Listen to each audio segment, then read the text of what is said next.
बीच में रखना चाहूंगा।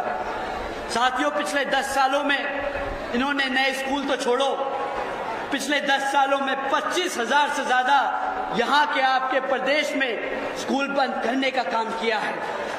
25,000 से ज्यादा स्कूल बंद किए, जहां पर हमारे जैसे बच्चों के, हमारे जैसे समाज के बच्चों के, हमारे समाज के लोग को बच्चे पढ़ने जाते हैं।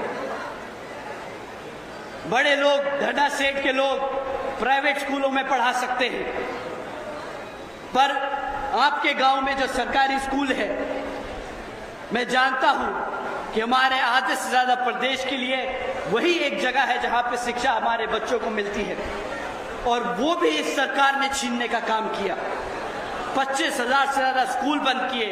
और अगर आप इनसे सवाल पूछेंगे, जब ये आप लोगों के बीच में वोट मांगने आएंगे, आप इनसे पूछेंगे कि भाई तुमने 25,000 स्कूल बंद क्यों किए, तो ये पलट कर एक ही जवाब देंगे कि भाई हमारे पास शिक्षक नहीं है पढ़ाने के लिए, स्कूल में चलाने के लिए पैसा नहीं है, हम कैसे तुम्हारे बच्चों को पढ़ाएं।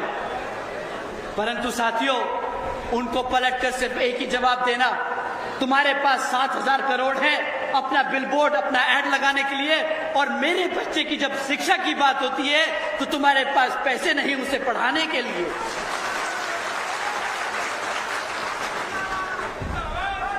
साथियों, दूसरा इनको जवाब देना, जब ये बोले कि हमारे पास पैसे नहीं है शिक्षक रखने के लिए, अगर तुम्हारे पास पैसे नहीं है शिक्षक रखने के लिए, तो 1.5 लाख से ज्यादा सरकारी पद जो शिक्षक के हैं वो खाली क्यों है? क्यों तुमने वो वैकेंसी खोल रखी है? अगर खोल रखी है तो तुम्हारे पास पैसा है, तुमने बस भरा नहीं है। तुम जानबूझ के भर्ती नहीं करते, क्योंकि अगर भर्ती करी तो उनको जाके अपने हमारे समाज के बच्चों को पढ़ाना पड़ेगा। हमारे समाज के बच्चे अगर पढ़ गए तो अपने अधिकारों के लिए लड़ना खड़े हो जाएंगे, लड़ेंगे अपने अधिकारों के लिए। तो जैसे आपने देखा था अभी कुछ दिन पहले दिल्ली में हमारी जनरेशन के बच्चे अपने अधिकारों के लिए लड़े, वैसे ही हमारे समाज के बच्चे प्रदेश के कोने कोने में, चौराहे चौराहे पर इनसे सवाल करेंगे आरक्षण के लिए, रोजगार के लिए, शिक्षा के लिए और लॉ एंड ऑर्डर के लिए, रोजगार के लिए।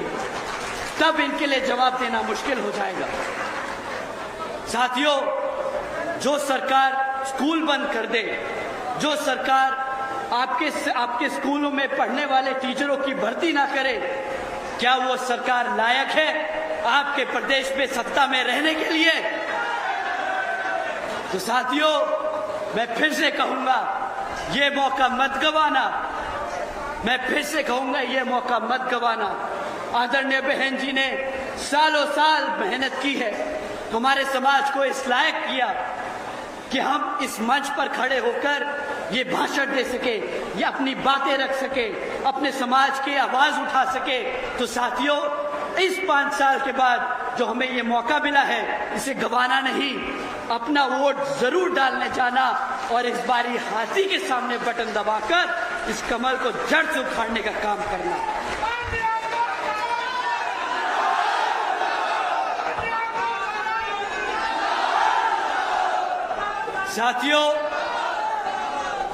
साथियों, इसी भाजपा की सरकार के चलते हमारे समाज के साथ साथ सर्व समाज के बच्चे जो किसी तरह पढ़ लिख कर वर्कफोर्स में घुस भी गए, तो आज हम सब जानते हैं कि उनके लिए नौकरियां नहीं है। ये प्रदेश आंकड़ों को घुमाने में बहुत नंबर 1 है। अगर आप ऑफिशियल डेटा देखोगे तो ये कहेंगे कि सिर्फ 1.5% अनएम्प्लॉयमेंट है, सिर्फ 1.5% अनएम्प्लॉयमेंट है। और इनके हिसाब से अगर कोई हफ्ते में एक दिन पकौड़े भी तल ले, एक दिन रेड़ी भी लगा ले, तो वो भी रोजगार में गिना जाता है।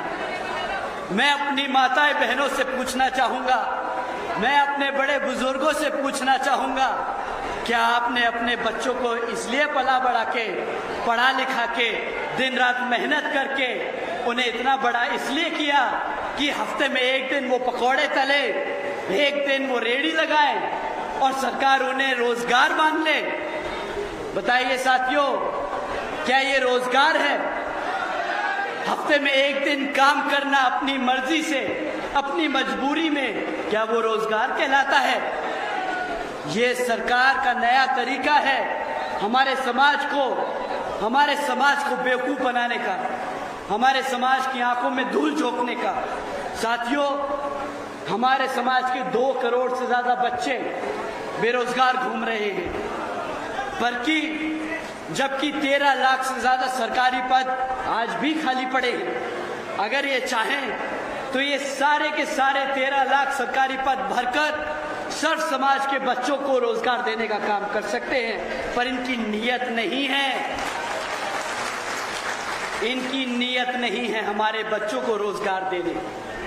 तो साथियों, अगर मैं आप लोगों से कहूं कि भाजपा की सरकार के दौरान हमारे बच्चों के स्कूल बंद कर दिए गए, भाजपा की सरकार के दौरान शिक्षकों की भर्ती रोक दी गई, भाजपा की सरकार के दौरान हमारे बच्चों के रोजगार छीन लिए गए, तो क्या मैं गलत हूं? क्या मैं गलत हूं? क्या आपके साथ गलत हुआ? क्या आपके साथ गलत हुआ?